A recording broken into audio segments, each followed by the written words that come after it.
So we are learning about the Anavashrutas Vyadhi.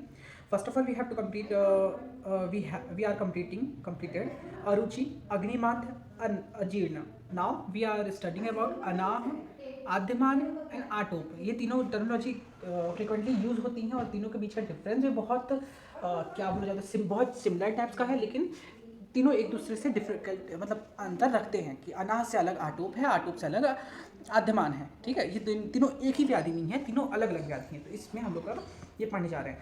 तो total 10 है, तो अपन लोग ने 3 कंप्लीट कर चुके हैं. ये चौथी व्याधि चल रही है जहाँ अनाह, आद्यमान और आटोप तीनों को एक साथ पढ़ेंगे अपन.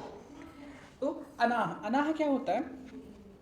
अनाह, तो इसका व्याधि परिचय अगर देखेंगे तो क्या है व्याधि परिचय? तो अनाह, आद्यमान तथा आटोप ये व्याधि सामान्यतः व्याधि के रूप में वर्णित नहीं होती हैं. ठीक है, ये एक अपितु व्याधि के लक्षण के स्वरूप में यंत्र तंत्र वर्णित है, मतलब यंत्र तंत्र वर्णित है. जो ये है ना, ये इसको एक व्याधि की तरह नहीं देखा जाता है, इसको एज अ सिम्टम्स की तरह देखा जाता है कि हाँ, इस व्याधि में अनाह मिल रहा है, इस व्याधि में आटोप मिल रहा है, इस व्याधि में आद्यमान मिल रहा है. तो अनाह का अर्थ है विगुण वायु के कारण पुरुष का निष्कासन ना हो पाना, ये अनाह का अर्थ है. आद्यमान का वायु का संचय हो जाना, ये आद्यमान है, मतलब गुड़गुड़ की आवाज आएगी आद्यमान. आटोप में क्या होगा कि उधर में गुड़गुड़ ध्वनि के साथ उत्पन्न होगा, और इसमें उसका जो है गुड़गुड़ की आवाज ही आएगी. उसमें क्या है, अनाह में पुरुष जो वायु की है, विगुण वायु, उसके चलते पुरुष जो है उसका निकलने का जो प्राकृतिक कर्म है कि वो त्याज्य करे शरीर को. ठीक है, तो वो कार्य नहीं होगा. और आद्यमान में क्या होगा, वात का संचय हो जाएगा, है ना. और जो आटोप है वहाँ पास वो गुड़गुड़ करेगी उधर में.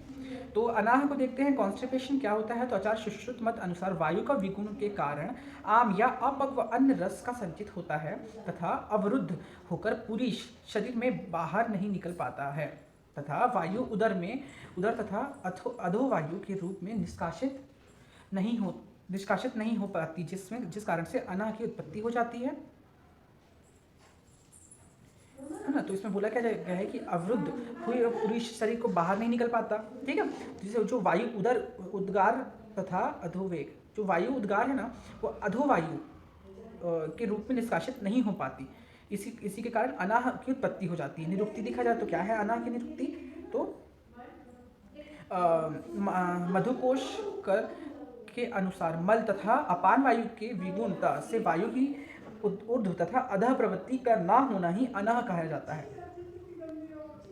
ठीक है, और इसका अगर निदान देखा जाए तो क्या है, अनाह के निदान वर्णित है, जैसे कि कटुतिक्त कषाय रस का बहुत ज़्यादा सेवन करना, और क्या होगा, और जो वेगों का धारण करना होगा, रुक्ष पदार्थ का अति सेवन करना होगा, उपवास वगैरह होगा, अति मैथुन, इनके चलते ये निदानार्थक कार्य हैं. इनके चलते ये करेंगे तो अनाह हो सकता है. संप्राप्ति की ओर देखेंगे तो संप्राप्ति 2 होती हैं, सामान्य संप्राप्ति और विशिष्ट संप्राप्ति.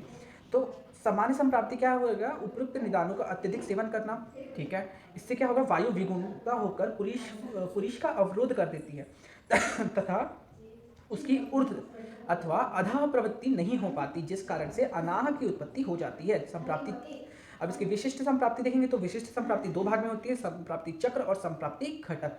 संप्राप्ति चक्र क्या हो जाएगा, निदानों का अत्यधिक सेवन करना, जिससे अपान वायु व्यगुण हो गई और पक्वाशय में पुरुष तथा ऊर्ध्व अधो वायु का अवरोध हो गया.